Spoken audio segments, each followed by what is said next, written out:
Tutorial में। तो आज हम, जैसे कि आप लोग जानते हैं, ये क्लासेस चल रही है महिला पर्यवेक्षक के लिए। तो पहले जान लेना चाहिए कि उसमें और कौन कौन से लॉ हैं, कौन कौन से कानून हैं जो हमें जानना ज़रूरी है, जो हमारे सिलेबस में लिखा हुआ है। एक तो मैं एक मेजर पार्ट इस चीज़ का कराऊंगा, जो जितने सारे अधिनियम हैं ये सारे, और साथ ही जितने महिलाओं और बच्चों से रिलेटेड जितने भी नए जो स्कीम्स हैं, योजनाएं हैं, ये सारी चीज़ें कवर कराने की जिम्मेदारी मेरी है। तो एक एक करके सबको करना है, जैसे कि मैंने पहले भी बता चुका है आप लोगों को। पहले पूरा सिलेबस और कैसे पढ़ना है ये चीज़ बता चुका हूँ मैं। तो अब हम लोग सीधा पढ़ने पे आते हैं। तो पहला कानून देखते हैं हम, बाल अधिकार संरक्षण आयोग अधिनियम 2005। हुआ क्या, 1980s में, मतलब 1980 के दशक में एक ये बिहेवियर देखा गया कि जो छोटे बच्चे हैं उनकी एक ये रहता है ना, छोटे बच्चे लोग के लिए पहले पढ़ाई, उनको उनकी पढ़ाई पहले कंप्लीट हो जाए, उसके बाद फिर आगे वो जो जॉब करना चाहते हैं, जिस ओकेजन में जाना, जिस प्रोफेशन में जाना चाहते हैं, वो अपने अपने हिसाब से सेलेक्ट कर सकें।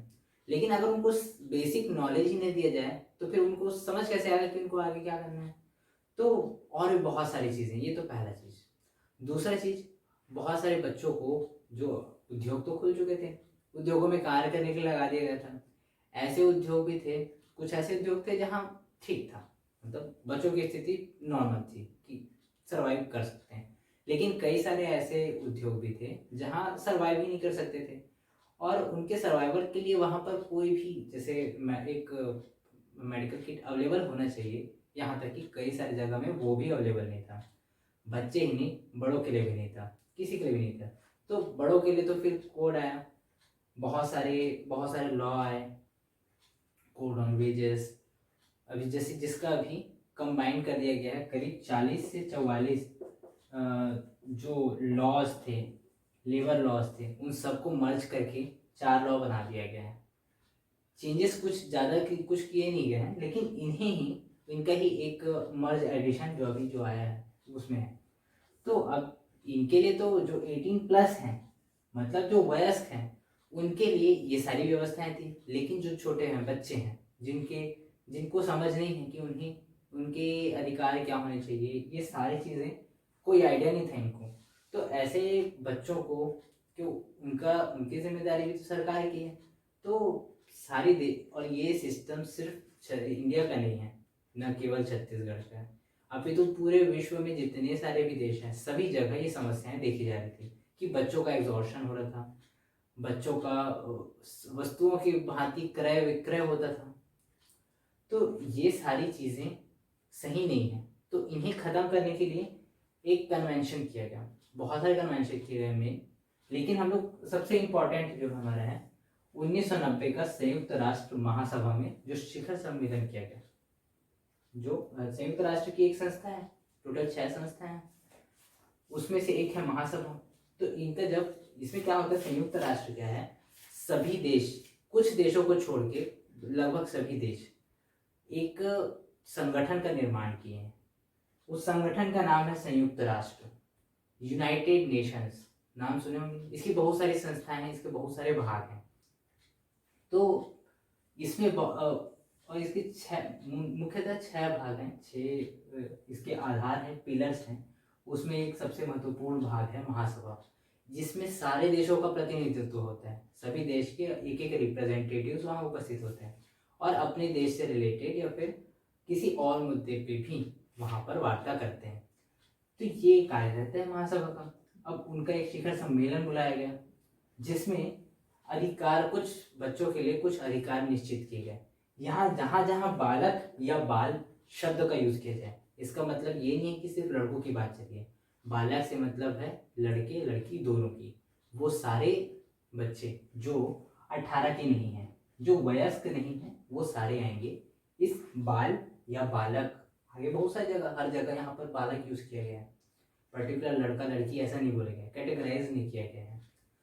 हर जगह सिर्फ बालक या बाल ही मिलेगा, जो इसका मतलब है दोनों के बारे में। तो जब ये शिखर सम्मेलन हुआ तो यहाँ पर कुछ अधिकार निश्चित किए गए जो बच्चों को, हर बच्चे को मिलना ही चाहिए।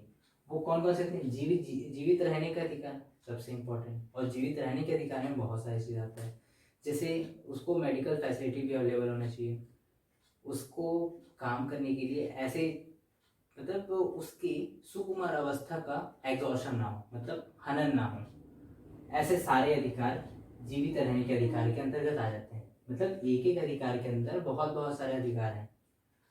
इसके बाद फिर संरक्षण का अधिकार, इनको संरक्षण, अब संरक्षण किससे संरक्षण दिया जाएगा? कानून से। नियम कानून जो हमारे यहाँ विधि विधान बनेंगे, कानून बनेंगे, सारे के सारे उनका इम्प्लीमेंटेशन इनके लिए भी होना चाहिए। मतलब ये वंचित ना रहें उनसे, जो जो उनको संरक्षण प्राप्त हो रहा है। जैसे अगर कोई संरक्षण प्राप्त हो रहा है कि हानिकारक जो मतलब कुछ ऐसे कारखाने हैं जो जो जहाँ खतरनाक कार्य हो सकते हैं बच्चों के हिसाब से, वो बहुत हैजर्डियस प्रोसेस में आ जाते हैं, तो वो सारे से संरक्षण वहाँ काम ना करें, ये अधिकार भी एक बाल अधिकार की गिनती में आएगा, ये बताएगा। तीसरा विकास। विकास किसी का भी विकास कैसे हो सकता है? जैसे अगर कोई स्टूडेंट है, किसी भी स्टूडेंट का, या फिर स्टूडेंट नहीं है, कोई नॉर्मल सा बच्चा है, उसका विकास कैसे होगा? जब वो जानेगा कि कार्य कैसे किया जाता है, क्या क्या फील्ड होता है, वो हर चीज़ के बारे में, जब तक उसके पास जानकारी रहेगा, जब उसके पास जानकारी रहेगा किसी भी फील्ड के बारे में, तभी वो उस चीज़ के बारे में थोड़ा और विचार कर सकता है, थोड़ा अपने आप को विकसित करने की कोशिश कर सकता है कि मैं इसमें और क्या कर सकता हूँ। अगर उसको पता रहेगा तब तो। जानकारी कैसे मिलेगा उसको कि उसको क्या क्या करना है, क्या क्या नहीं है?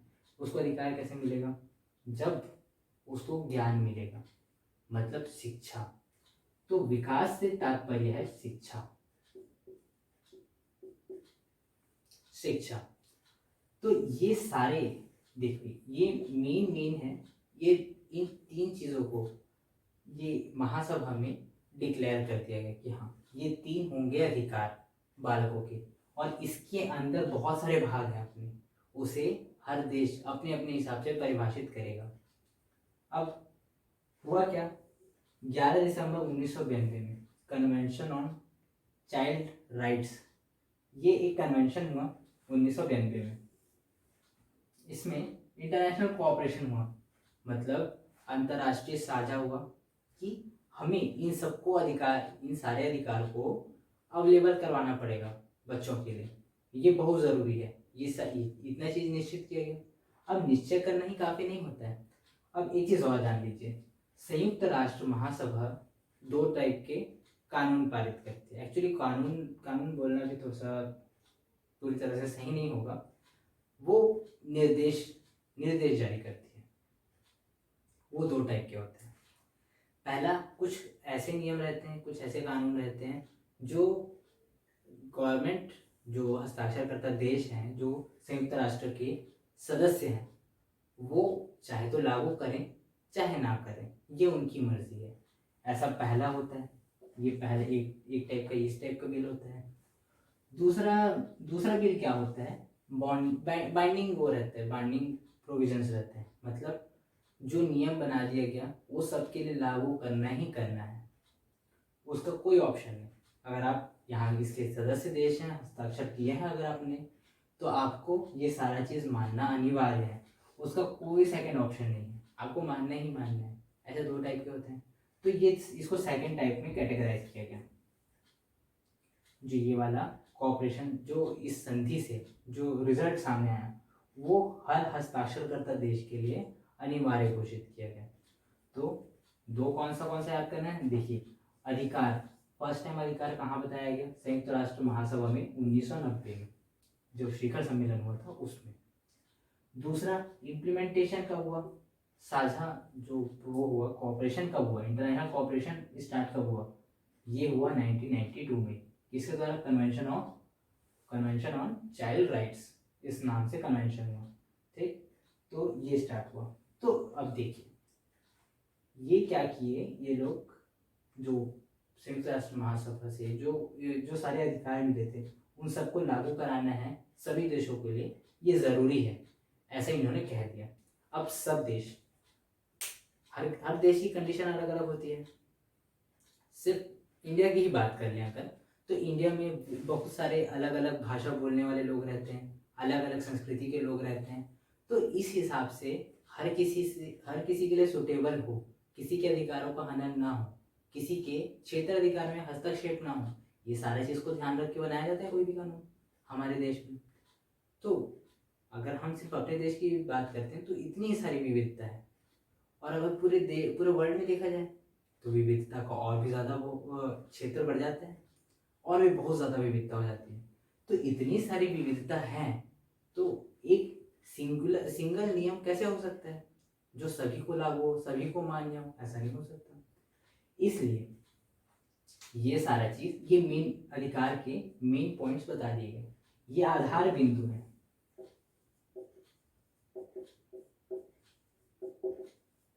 ये सारे आधार बिंदु मेन। अब आपको इन्होंने कह दिया कि आपको अब जाना है अपने देश, और अपने देश में जाके इसी से रिलेटेड, चाइल्ड राइट से रिलेटेड आपको कानून बनाना है अपने अपने देश के हिसाब से। लेकिन एक चीज़ का ध्यान रखना है, ये जो 3 हैं, ये पिलर हैं, ये आधारभूत अधिकार हैं, इसको कोई नहीं छीन सकता, और आप लोग को इसके दायरे में रहकर ही बनाना है।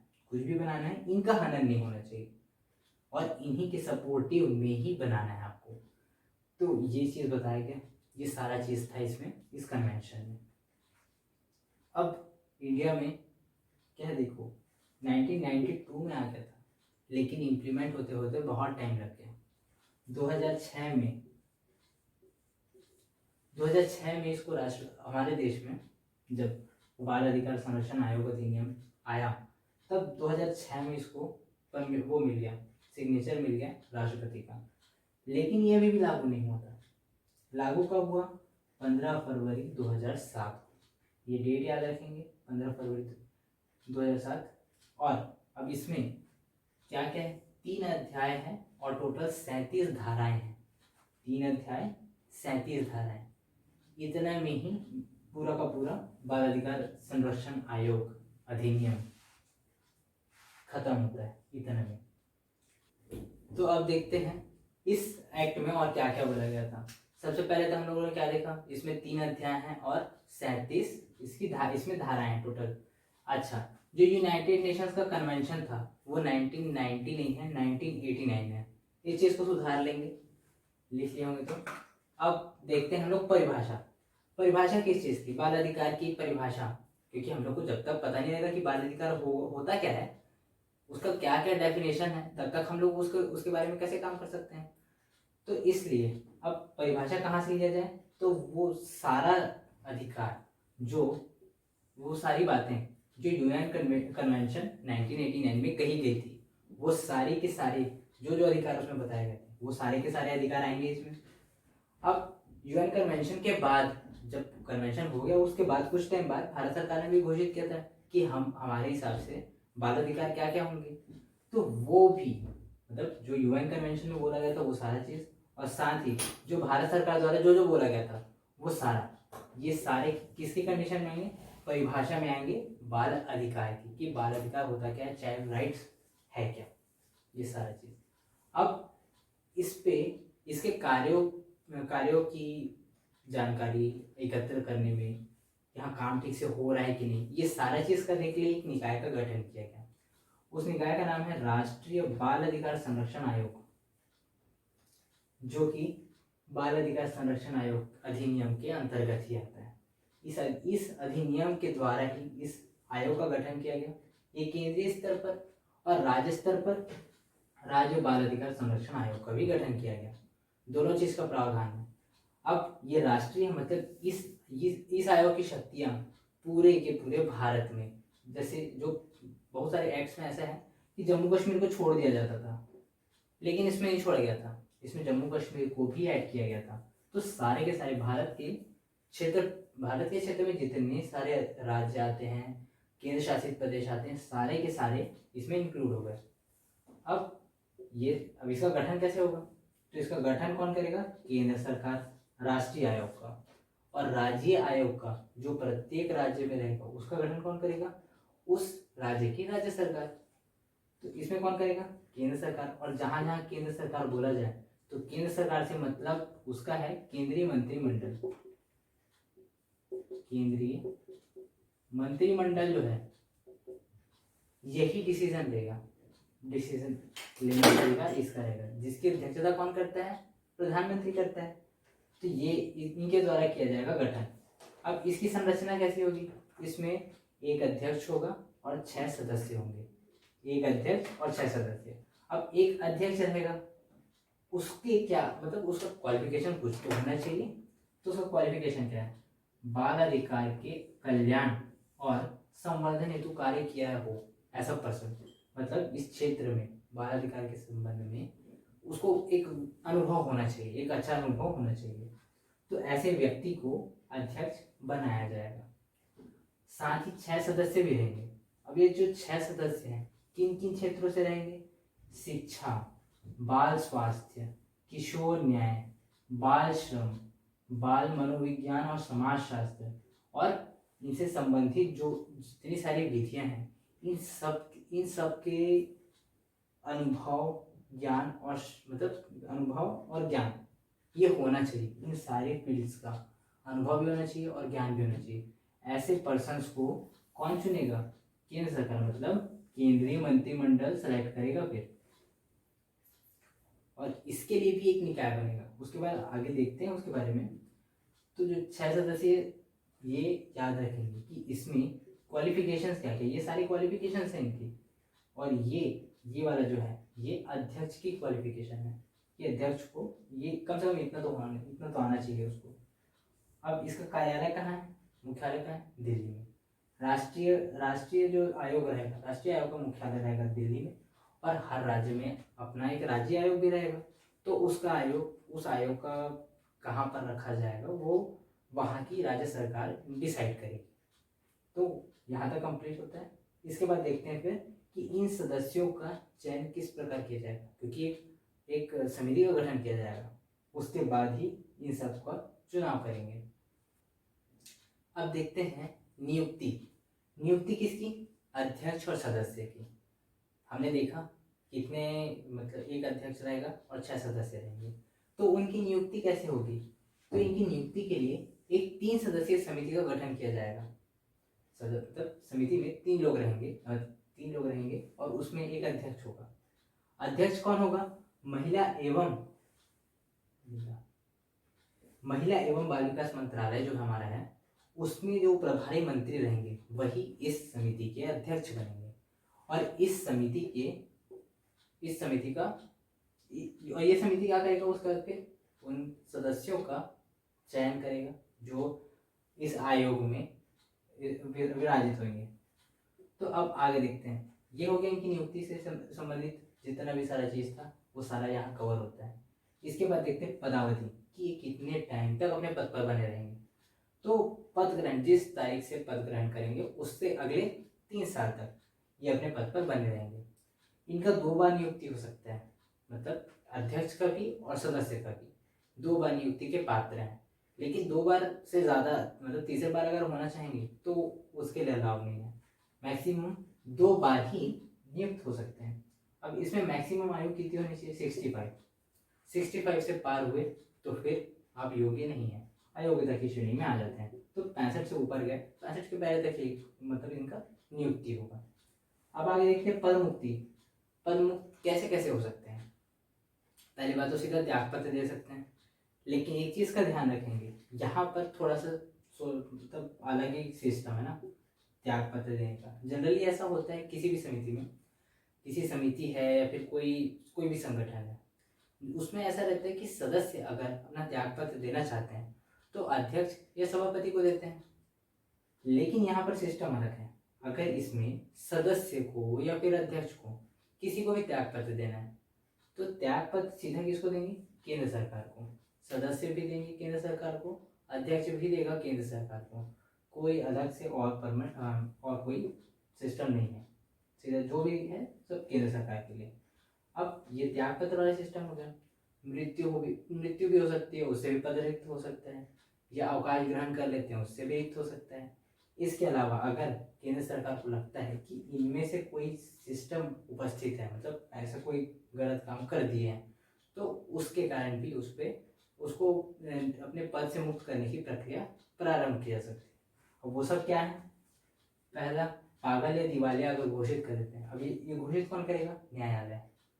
न्यायालय करता है, वो भी डॉक्टर लोग की रिपोर्ट के आधार पे कि वो पागल है या दिवालिया है। दिवालिया तो फिर बैंक बताते हैं, जो भी है। तो पागल या दिवालिया घोषित है तो उसको वो अयोग्य हो जाएगा। सिद्ध कदाचार या असमर्थता के आधार पे निकाल सकता है जो गवर्नमेंट है वो। सवेतन नियोजन, मतलब अगर जिसका सिलेक्शन किया गया है, जो इस आयोग का सदस्य है या अध्यक्ष है, अगर वो कहीं और से वेतन वेतन लेते हुए किसी और पद पर वो अगर आरूढ़ है, किसी और पद का भी वो वहन कर रहा है, तो वो भी अयोग्य हो जाएगा। उसको भी इस समिति से बाहर कर दिया जाएगा, इस आयोग का सदस्य नहीं रहेगा फिर वो।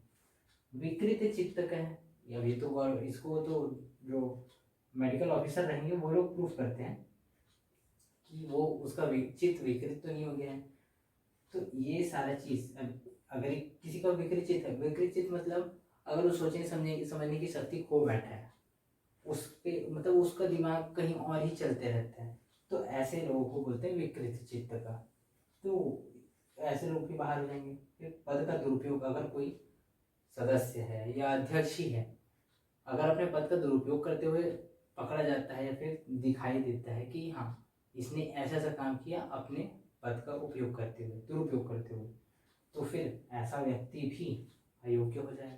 अयोग्यता की आखिरी शर्त है 3 क्रमवर्ती बैठकों में अनुपस्थिति। मतलब अगर बैठक तो होता है, बैठक टाइम टू टाइम हो गई होगा, और 2 बैठकों के बीच 3 माह से अधिक का गैप नहीं आना चाहिए। ऐसी इतनी सारी बैठकें होंगी कि 3 माह से ज़्यादा का डिफरेंस नहीं आना चाहिए किसी भी दो अधिवेशन के बीच में 3 माह से ज़्यादा का डिफरेंस नहीं होना चाहिए। अब उसमें भी लगातार अगर 3 बैठक में अनुपस्थित है कोई पर्सन, तो उसको भी उस आयोग से बाहर कर दिया जाएगा, निष्कासित कर दिया जाएगा।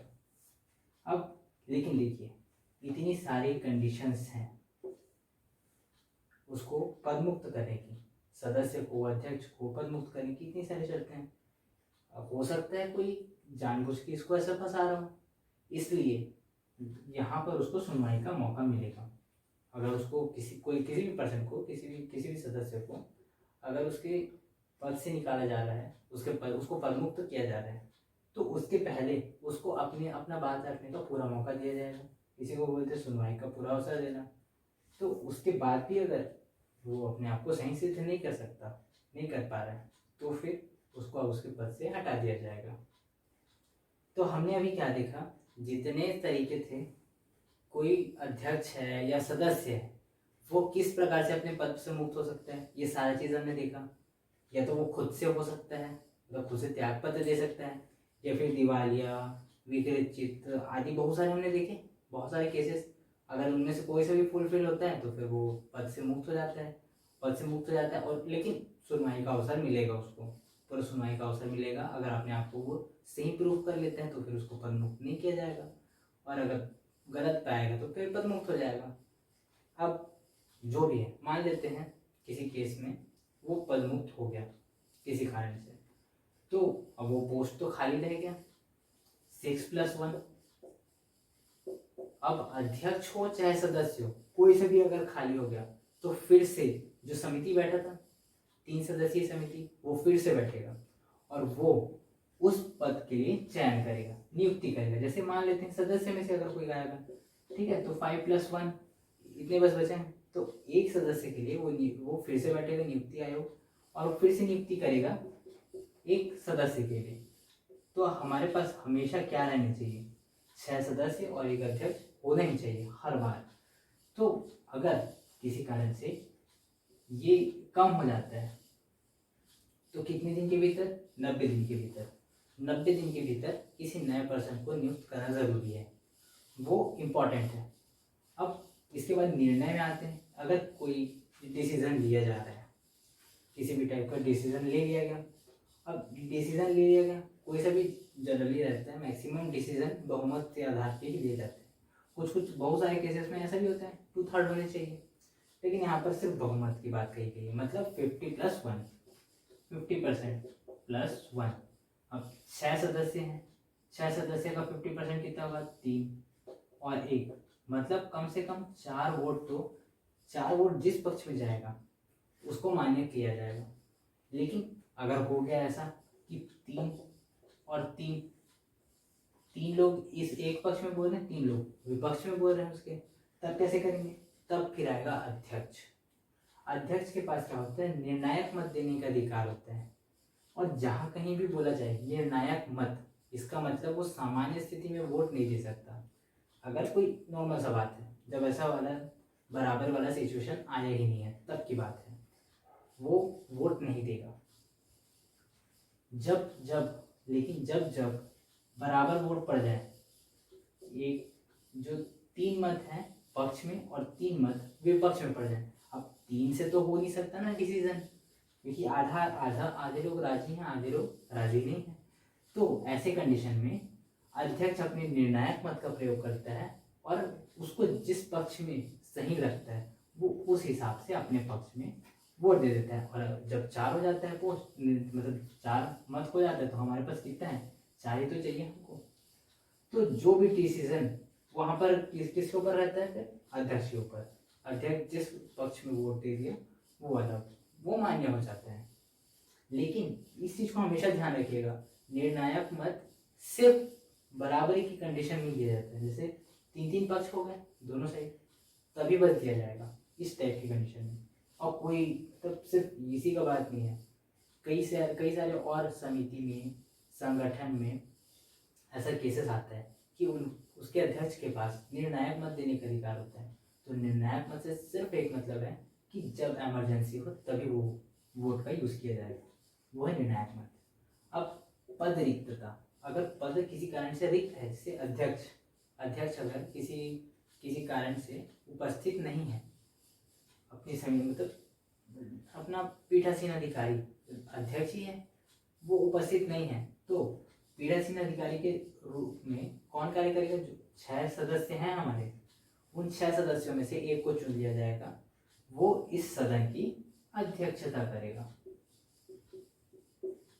किसकी अनुपस्थिति में, मुख्य अध्यक्ष की अनुपस्थिति में, जो मेन अध्यक्ष जिसको सेलेक्ट किया था उसकी अनुपस्थिति में ये अध्यक्षता करेगा।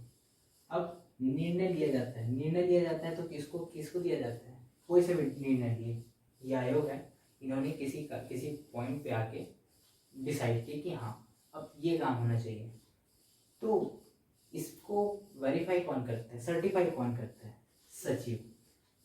जो इस आयोग का सचिव रहेगा वो इस आयोग के मतलब जो भी हमारा डिसीजन लिया जाएगा उसको ये सब जगह अवेलेबल कराएगा, और जब इसकी अनुमति मिल जाएगी या फिर इस हेतु कोई और अधिकारी जिसको नॉमिनेट किया जाएगा वो इसको सर्टिफाई करेगा कि हाँ ठीक है, ये सारे नियम जो चेंजेस लाए जाने वाले हैं वो सारे सही हैं और जो इन्होंने कार्य किया है वो सही है।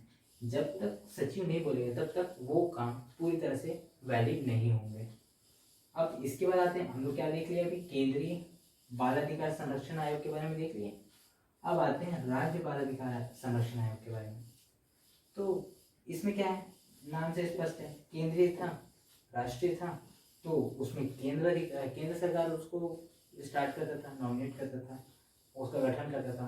अब राज्य का है तो इसको राज्य सरकार गठन करेगा, और राज्य सरकार गठन करेगा मतलब राज्य का जो केंद्रीय मंत्रिमंडल है वो, मतलब राज्य का जो मंत्रिमंडल है वो डिसाइड करेगा कि इसमें क्या होगा।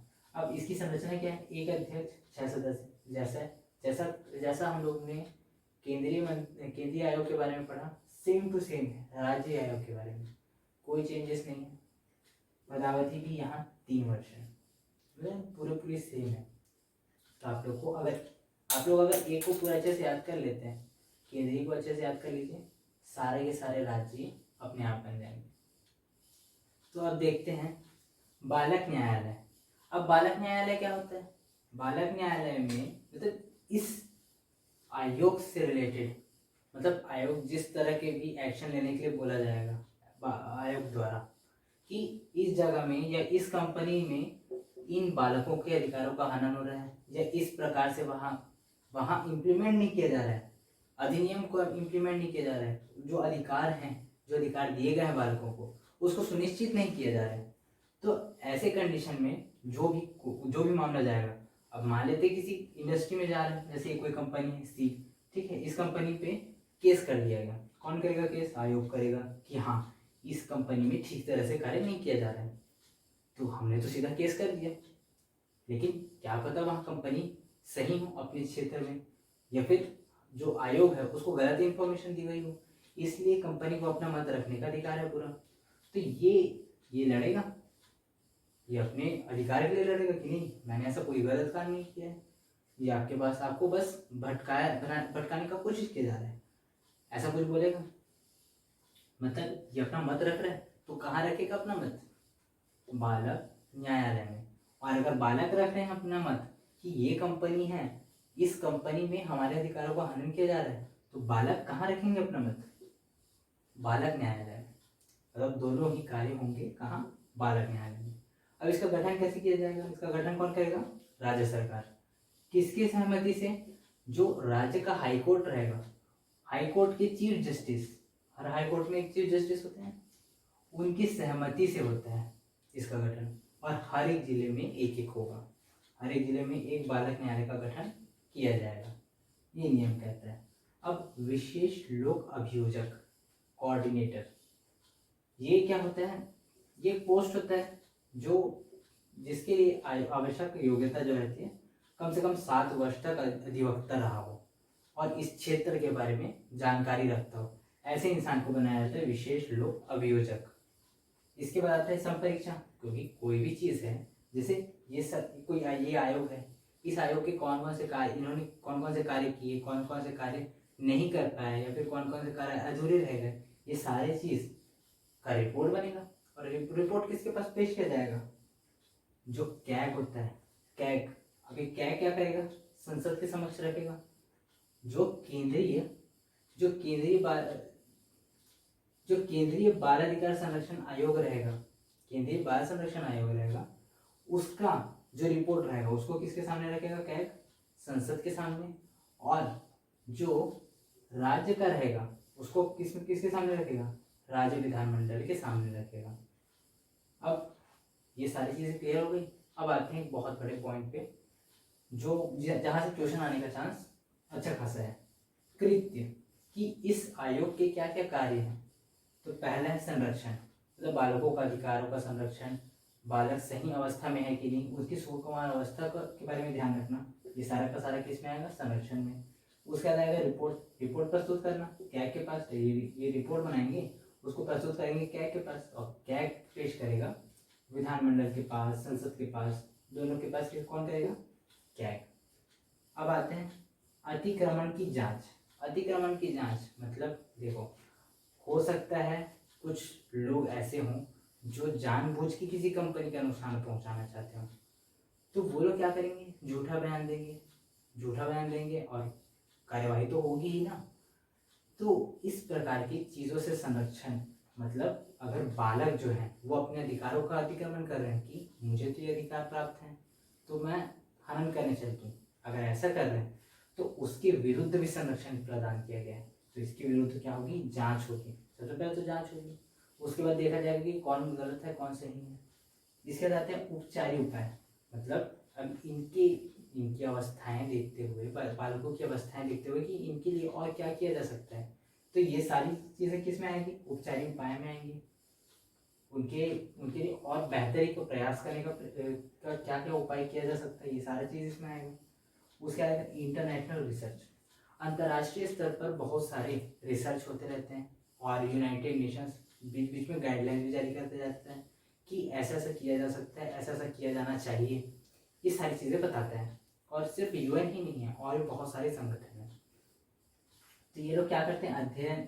अध्ययन करते हैं और अध्ययन करते हैं, रिपोर्ट देते हैं, विश्लेषण करते हैं, सारा चीज़ करते हैं। तो उन सारे रिपोर्ट्स का अध्ययन करने का काम भी रहेगा आयोग का, उसका विश्लेषण करने का काम भी रहेगा आयोग का। और अगर उसमें किसी तरह कुछ नया रिसर्च किए और नया रिसर्च करने के बाद हम लोग अगर उसको अडॉप्ट करना चाहते हैं तो हम लोग को उसको लागू करवाना पड़ेगा। तो उसके लिए सजेशन भी कौन देगा? आयोग देगा कि इसमें इन इन सुधारों की आवश्यकता है, इसमें इसको और अच्छी तरह से इस प्रकार बनाया जा सकता है। तो ये सारी चीज़ें किसका काम है? किसका काम है? बाल अधिकार संरक्षण आयोग का। अब एक और कार्य है बहुत महत्वपूर्ण, जागरूकता। जब तक लोगों को पता नहीं होगा कि उनके अधिकार क्या हैं, जब तक बालकों को पता नहीं होगा कि उनके अधिकार क्या हैं, तब तक वो कैसे जानेंगे कि हमारे अधिकारों का हनन हो रहा है। इसलिए उनके बीच जागरूकता लाने का प्रयास किया जाएगा। अब लास्ट पॉइंट आते हैं, शक्तियाँ। इस आयोग के पास कौन कौन सी शक्तियाँ रहेंगी? अब देखिए, इतने सारे इनके इनके कार्य, ये सारे इनके कार्य हैं। इन कार्यों को कराने के लिए जिस भी प्रकार की शक्ति की आवश्यकता होगी, सारी की सारी इनको प्रोवाइड की जाती है। केंद्रीय स्तर पर सेंट्रल गवर्नमेंट और राज्य स्तर पर स्टेट गवर्नमेंट इनको ये शक्तियाँ प्रदान करती हैं और इनको कोऑपरेट करती हैं। तो आज हमने क्या क्या देखा? बाल अधिकार संरक्षण आयोग अधिनियम 2005 के बारे में। तो इससे जितना चीज़ बताया गया, देखिए और भी बहुत सारी चीज़ें हो सकती है। धारा 1 में ये है, धारा 2 में वो है, धारा 3 में ये है। ये सारी चीज़ें पढ़ने की आवश्यकता नहीं है। अगर आप पढ़ना चाहते हैं अपनी इच्छा से तो आप पढ़ सकते हैं, कोई रोक टोक नहीं है। लेकिन समय को देखते हुए, टाइम कम है, तो उतने के टाइम तक में सारा चीज़ कवर हो जाए, तो उसके लिए आपको सिर्फ वही पढ़ना चाहिए जो इम्पोर्टेंट है, जहाँ से आने का चांस ज़्यादा है। तो आज यहाँ तक। अगली क्लास में हम देखेंगे दहेज प्रथा और उसके निवारण के अधिनियम वगैरह, जो 2-3 अधिनियम है, वो सारे के सारे एक लेक्चर में देखेंगे। तो आज के लिए सिर्फ इतना ही। Thank you.